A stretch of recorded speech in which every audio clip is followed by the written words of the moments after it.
Just a few hundred feet off York, Maine, a squat cone of cast iron rises 41 feet from a slab of Atlantic granite. That's Cape Neddick Light, better known simply as Nubble Light. Its beacon stands 88 feet above mean high water, pouring a steady red heartbeat across the shoals and tide rips that curl between the island, the Nubble, and the mainland. Officially placed in service in 1879, it has become one of America's most photographed lighthouses, a postcard distilled. White tower, black lantern, a red oil house, and a keeper's dwelling linked by a covered way. Quintessential New England. In 1977, a photograph of this very scene was selected to ride aboard NASA's Voyager mission, a human wave from the coast of Maine to the deep. Long before federal engineers set a tower on the island, local mariners were pleading for help.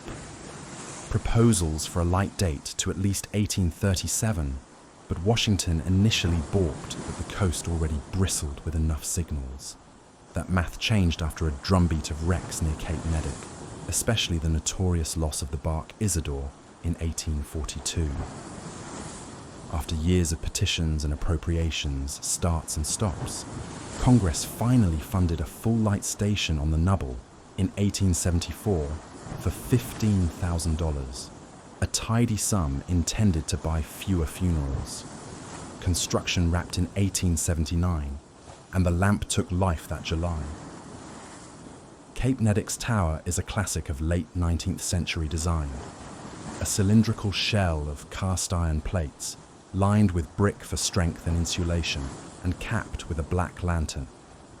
The first optic was a 4th order Fresnel lens, perfectly sized for a near-shore hazard, its red characteristic set to stand apart from neighbouring lights. The station complex filled the islet with purposeful architecture. The keeper's house, a simple Victorian with a steep gable, a red oil house for volatile fuels, a boathouse cribbed to the tide, and a fog signal building, later replaced by horns. From the start, the station was both rugged workplace and domestic frontier, tied to shore by boat or by breeches, buoy and cargo bucket, strung on cables. In the early years, the fog signal was just that, a bell. Accounts describe a 3,000-pound bell hung on a wooden frame, later housed in a pyramidal bell tower and eventually retired for modern horns. The bell demanded hard, monotonous labour in long fogs. Later, clockwork and then electricity eased the keeper's burden as technology marched across the island. By the 1930s and beyond, the station saw further updates, culminating in full automation in 1987.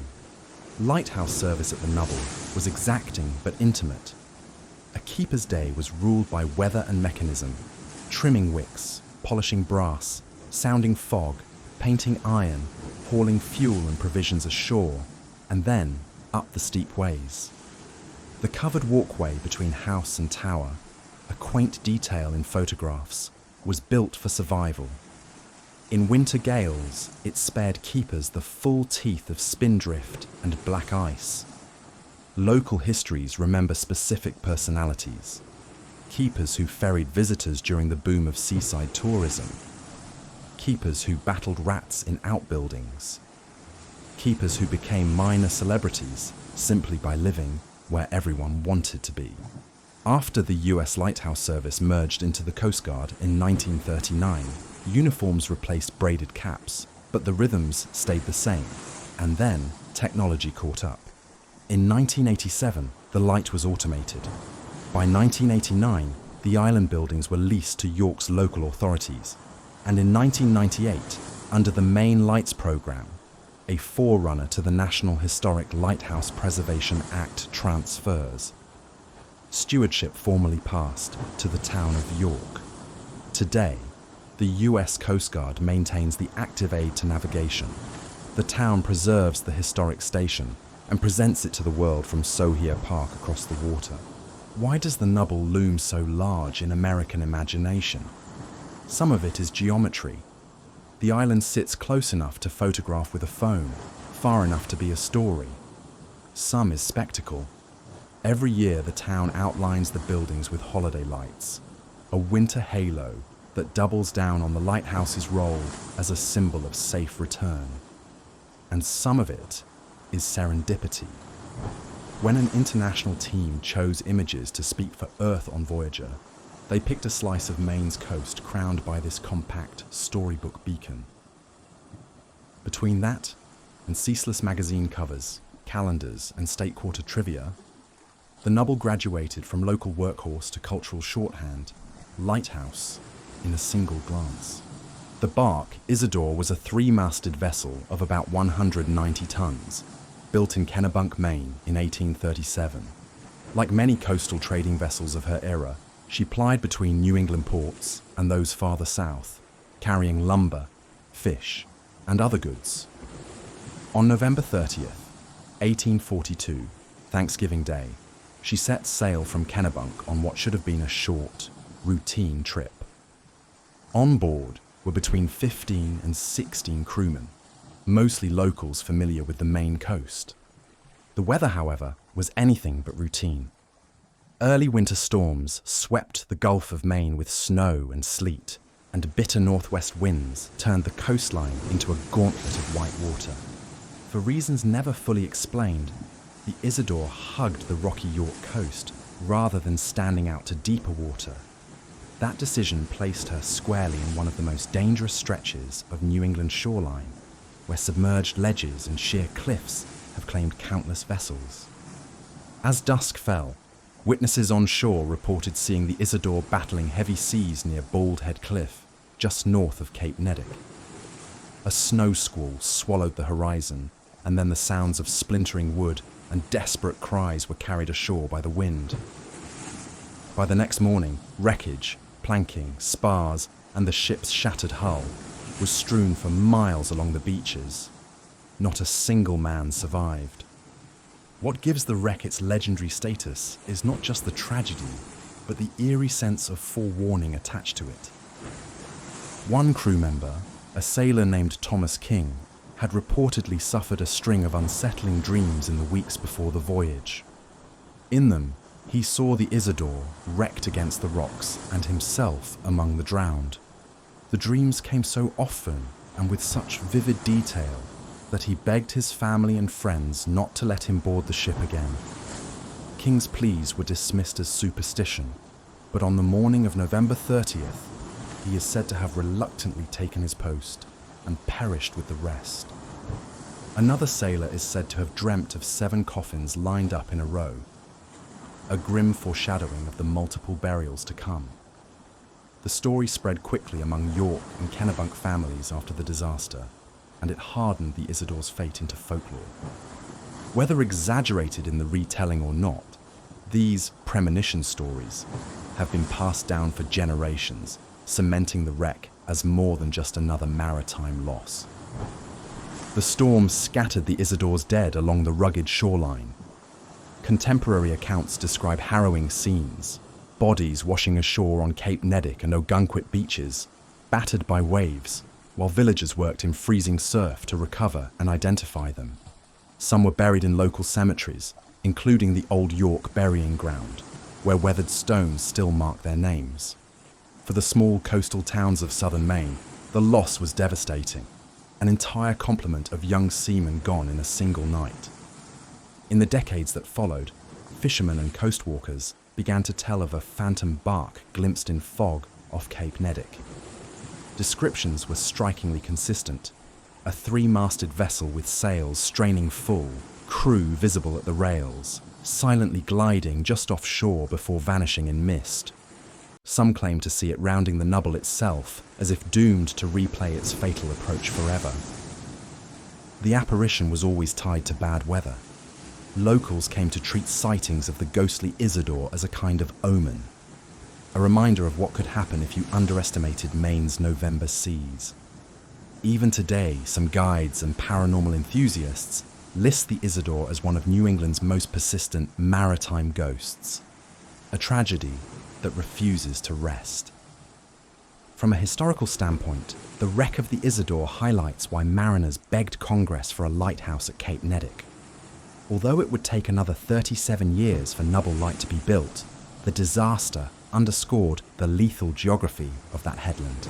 Each retelling of the Isadore's loss became part of the public case for illumination, a grim tally mark in the argument for safety. From a folkloric standpoint, the Isidore illustrates how New Englanders wove maritime tragedies into cautionary tales. The prophetic dreams, whether true or embellished, give the wreck a chilling moral edge. That fate sometimes warns us, but we ignore it at our peril. The ghost ship itself endures as a reminder that the sea holds memory and that certain losses echo louder than others. In short, the wreck of the Isidore is not just a footnote in Cape Neddick's maritime history. It is the emotional and supernatural heart of the Nubble story, an event that mixes fact, tragedy, superstition, and spectral lore into one of the most powerful shipwreck legends on the Maine coast. Fatal wrecks predate the light, but danger never left the scene. This is a coast of rips and reefs, a place where ice loads the tower's windward face and nor'easters shear spray across the entire island. Keepers performed rescues from skiffs and from the rocks. Families weathered weeks of isolation when waves closed the landing. The work was routine only until it wasn't. Even in the modern era, the waters around the Nubble demand respect. In July 2020, a 67-year-old scuba diver from New Hampshire was lost and later recovered near the Lighthouse. Another diver was rescued the day before in the same area. Local authorities sometimes restrict diving and snorkeling at Sohia Park when rip currents spike. The press accounts are a sober counterpoint to postcard beauty. This is dramatic coastline, and it can be deadly. The 1930s brought a legend of a lighter stripe, a 19-pound tabby named Sambo Tonkus, reputed to swim the channel to carouse with mainland cats, then dog paddle back to the keeper's quarters like a furry tide. Visitors delighted in him, newspapers wrote him up, children watched for his return. As tall tales go, this one has unusually solid provenance. Maine lighthouse historians have retold it for decades, and it's become part of the station's folklore, along with yarns of keepers using the station's cargo bucket to shuttle kids across the gap on stormless mornings. Whether or not the cat truly preferred his commute wet, the story captures something essential about the place. Isolation tempered by ingenuity and a touch of whimsy. Mariners rely on patterns, colours, flashes, rhythms to know where they are. The Nubble's beacon is red, with a distinctive isophase rhythm, equal light and dark, and a nominal range around 13 nautical miles. That colour helps distinguish it from nearby aids, and echoes its historical use of a red pane or globe with the fourth-order lens. While the details of characteristics have shifted with upgrades, the principle has not. Give sailors a signal that cannot be confused, and they'll find the fair water between the reefs and the rocks. Automation. In 1987, swapped human tending for sensors and timers. The Coast Guard keeps the modern gear alive, while the town preserves the soul around it. After automation, many New England lights fell quiet and shabby. The Nubble avoided that fate through a partnership. The Coast Guard still owns and operates the active aid, while the town of York, through Parks and Recreation and the Sohia Park Committee, maintains the structures and the island setting. Under Maine's model program in the 1990s, lighthouses with passionate local stewards made the jump from federal surplus to community pride. Fresh paint, notably in 2018, ongoing storm repairs, and a carefully managed visitor experience at Sohia Park keep the station both protected and accessible, an ideal outcome for a light still working for mariners and still beloved by onlookers. If Maine has a signature ghost at its lighthouses, the Isidore is it. Guides and articles repeatedly place the Isidore's spectre off Cape Neddick, a grey ship materialising in foul weather, crew at stations, sails straining in winds that don't exist. The tale is so embedded that even travel pieces treat it as local colour rather than campfire fiction. It's impossible to prove. And veteran lighthouse historian Jeremy D'Entremont notes that parts of the legend are almost certainly embellished. But legends have their own momentum. The wreck is real. The loss was total. The coast invites a second look on foggy nights. That's enough raw material for any haunting. Compared with some Maine stations that collect detailed ghost logs, Portland Head, Seguin, Wood Island, Nubble Light's on-island hauntings are subdued in the record. Anecdotes mention odd knocks, the feeling of being watched from the house's dormers, and a melancholy presence tied to separations and storms. But the dominant supernatural identity here isn't a person. It's that phantom ship rounding the headland, the idea that fate announced itself and nobody could stop it. In a way, the Nubble's ghost is a lesson about hubris and heedlessness on a lee shore. Understandable themes on a coast that looks carved for shipwrecks. Much of the lighthouse's modern magic comes from how you see it. The public can't walk to the island. Instead, you stand at Sohia Park and look across the Narrows as waves explode through the black ledges. The vantage keeps the scene pristine. No trampled lawns, no food stands by the keeper's fence. The town maintains restrooms and a seasonal gift shop at the park, and occasionally raffles off a once-in-a-lifetime picnic on the island for a tiny number of visitors. Winter is for the Christmas lights, buildings trimmed and glittering from the Saturday after Thanksgiving into early January, while fall brings slant light and empty benches. This choreography is part of why the Nubble photographs so well. You are always looking at it from the right distance.